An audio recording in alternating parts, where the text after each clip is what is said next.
हाय सर्वांना, स्वागत आहे आपल्या यूट्यूब चॅनलवरती. चॅनलचं नाव आहे सासरची माणसं.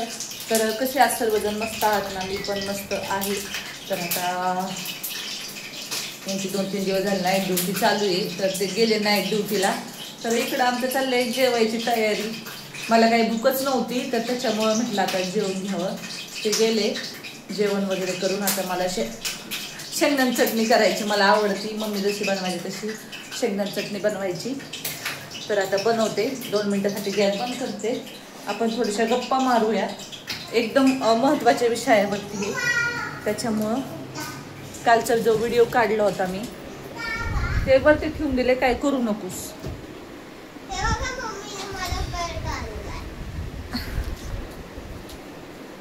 स्कूलचा बेल्ट आणलाय. तर काल जो मी व्हिडिओ पोस्ट केलता, तर त्याच्यावर मला कमेंट आल्या, बरेच साऱ्या कमेंट आल्या. तर मी त्याचंच आज उत्तर देणार आहे. तर भरपूर जणांचे काही प्रश्न आहेत, उत्तर आहेत. बरेच जण ताईंच्या व्हिडिओवरती पण कमेंट करते की चॅनल चालू केलं प्रीतीने वगैरे, चॅनल चालू केलं असं तसं.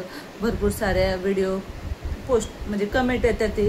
आणि मला कालच्या व्हिडिओला आलं, तर मी गावाला गेलते तेव्हा पप्पांनी मला सांगितलं म्हणजे की तिच्यावर म्हणजे नाही का काहीच बोलायचं नाही. काही म्हणजे कसं होतं, आता तुम्ही कमेंट करता लगेच, प्रीतीने व्हिडिओ चॅनल चालू केलं, प्रीतीने असं केलं, प्रीतीने तसं केलं. त्याच्यामुळं काय होतं, विषय वाढत जातो. तुम्ही कमेंट करता, मग विषयाला विषय वाढत जातो. तर त्याच्यामुळं त्यांनी समजवलं की नका आता काहीच विषय इथे स्टॉप करा.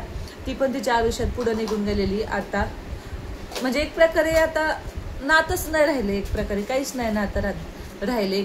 जेव्हा ती होती आमच्यासोबत तेव्हा नातं होतं, जावेचं नातं होतं. पण आता ती तिच्या आयुष्यात खुश आहे, आनंदाने जगते. आणि भाऊजींचं पण आता ते पण दुसरी बायको करतील, बरोबर आहे का नाही? दोघं पण त्यांच्या आयुष्यात ते पुढं जाणारच आहे.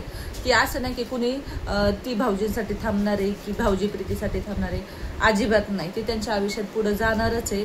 आणि खरं पाहिलं कुणाचं कुणा वाचून राहत नाही. मेन गोष्ट कुणाचंही कुणा वाचून राहत नाही. प्रत्येक जण आपापल्या आयुष्यात खुश असतं, आनंदी असतं. ती तिच्या आयुष्यात खुश आहे, भाऊजी त्यांच्या आयुष्यात खुश आहेत. पण आता त्यांच्या मनाचं आपण दिसतंय ती खुश आहेत, पण त्यांच्या मनात काय दुःख आहे, काय वेदना आहे, ते आपल्याला त्यांनाच माहिती. आपण काय बोलू शकत नाही. आपण फक्त त्यांच्या जखमेवरचं मीठ सॉरी जखमेवरचं आपल्याला मलम व्हायचंय. तर आईन त्यांना पण सांगितले की नाही का काही कोणत्याच विषयावर त्यांना बोलत नका जात जो, असं विषय तिथे स्टॉप करा. कारण काय होतं, घरात विषय तोच असतो, निघतोच. असं नाही की निघतोच विषय, असं झालं तसं झालं कसं काय असं झालं, विषय निघतोच. मग त्याच्यामुळे आईन त्यांना पण सांगितलं आता विषय पण स्टॉप करा, नका विषय काढत जाऊ, असं तसं बोललो. ती तिच्या आयुष्यात सुखी आहे आणि भाऊजी पण तिच्या आयुष्यात सुखी आहे.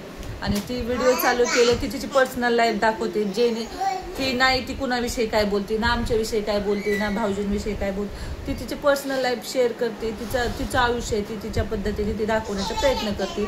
तर आम्ही बोलूच शकत नाही तिच्याविषयी, नाही ती आमच्याविषयी काय बोलू शकत. आता नाही ती आता भाऊजींविषयी व्हिडिओ काढू शकत. ती तिच्या आता आयुष्यातले जे आयुष्य ते त्याच्या व्हिडिओ काढते. ना आता तुम्ही पण आम्हाला चालले ह्या दोघींचं बडबड. ती पण तिच्या आयुष्यात खुश आहे, आपण काहीच नाही. आणि तुम्ही पण आम्हाला कमेंट करू नका की तिने चॅनल चालू केलं, तिने असं केलं, तिने तसं केलं. काय होतं, कमेंटमुळं पण कसं होतं, व्हिडिओ काढण्याचं हे होतं. आता तुम्ही काल माझ्या व्हिडिओला कमेंट केलं की असं तसं असं. मी फक्त सांगितलं होतं, म्हणजे पप्पांनी आम्हाला सांगितलं आता म्हणजे तिचा ना आपला काहीही संबंध राहिलेला नाही. एक प्रकारे पहिली होती ती आमची जाऊ लागत होती, आता ती तिच्या म्हणजे तिच्या दुनियेत आहे ती आता आपण काय नाही करू शकत. ती तिच्या लाईफमध्ये आणि ती पुढं गेलेली, तर आपण काहीच नाही बोलू शकत. आता फक्त आता भाऊजींचं आहे, त्यांना पण आता आम्ही सांगितले तुम्ही पण तुमच्या आयुष्यात पुढे जा वगैरे. याच्या व्यतिरिक्त आपण काय सांगू शकत नाही, बरोबर आहे का नाही? एवढंच. तुम्ही पण कमेंट करू नका असं तसं नाही, ताईंच्या व्हिडिओवर कमेंट करू नका. कारण मग काय होतं, व्हिडिओवर व्हिडिओ येतील, परत ती काढणार, परत ते तिला पण त्रास आणि आम्हाला पण त्रास आणि तुम्हाला पण त्रास बघायचा. लगेच तुम्ही म्हणतात झाले कंटेंट चालू तुमचे, झालं असं चालू, झालं तुमचं तसं चालू, असं तसं तुम्ही परत आम्हाला कमेंट करणार. त्याच्यामुळे मी आताच सांगते आता मी पण मी गावी गेले होते म्हणून पप्पांनी मला म्हणजे घरच्यांनी सांगितलेलं मला तसं, मग तेच तुमच्यापर्यंत सांगितलं, बाकी काही विषय नाही. आता मी पण नाही काढणार व्हिडिओ, माझे जे डेली काय आहे असेल तेच मी दाखवणार. आता दिवाळीची खरेदी वगैरे, दिवाळी तर आम्हाला ह्या वर्षी करायची नाही, कारण की भरपूर असं कर्ज आहे आमच्यावरती सध्या तरी. ते कसं काय आहे ते तुम्हाला सगळं सांगन. भरपूर म्हणजे एवढ्या मी आता एवढे व्हिडिओ नव्हते पोस्ट करत, कारण भरपूर त्रास होता. आत्ता पण आम्ही कसं तरी गाडी पुढं ढकलत आम्ही येतोय. आणि कसं असतं, घर घेणं सोपं नाही आहे. घेताना सोपं वाटतं, पण जे हप्ते वगैरे जे घरातलं आपलं जे महिन्याचा खर्च आहे तो खरंच मॅनेज करणं खूप अवघड आहे. तर त्यातून आम्ही मार्ग शोधला आणि आता दिवाळी तर त्याच्यामुळे आम्हाला काही करायची नाही आहे. तर कारण खर्च भरपूर ह्या महिन्यात, कारण दिवाळी म्हटलं की खर्च वाढणार. कपडे आले, हे आले, माझे आजी वाढले, त्याच्यामुळे तर मी काही घेणार नाही.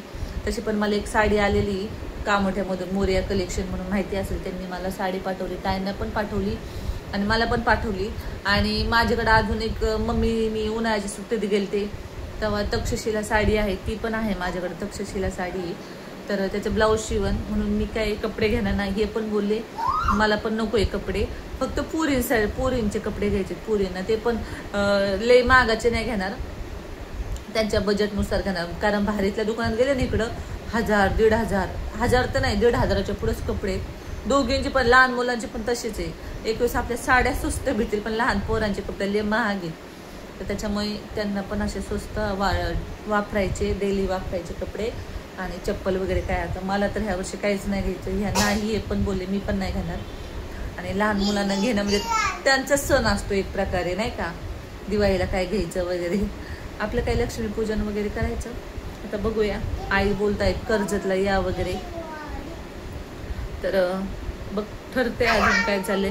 हे तर बोलले तू नगरला पण नको जाऊ या वर्षी, आताच भेटून आली त्या दिवशी. आता आज 8 दिवसाचं म्हणजे आम्ही तयारी करत होतो जायची गावाला, आणि उद्या 8 दिवसा म्हणजे 10वा होता. कसे दिवस निघून जातात काही कळत पण नाही. तर चला बाय बाय. चटणी बनवते, ती चटणी तशीच राहिली बनवायची. ह्यांना नाईट ड्युटी लागल्यापासून काय आता 3च दिवस होते, आज शेवटचा दिवस होता. तर चला बाय बाय, भेटूया. आता नका कमेंट करत जाऊ असं काही पण, कारण की काय होतं, व्हिडिओ येते त्याच्यामुळं ते तिच्या आयुष्यात खुश आहे आणि ती तिचा कंटेंट दाखवती, त्यात कुणाचं नाव वगैरे ती घेत नाही. ती तिचं पर्सनल लाईफ आहे, ती तिचं दाखवते ना. किती भाऊजींवरती ना कुणावरती व्हिडिओ काढते. पहिली जशी काढत होते तसं काहीच नाही, ती एकदम पुढं गेलेली आहे.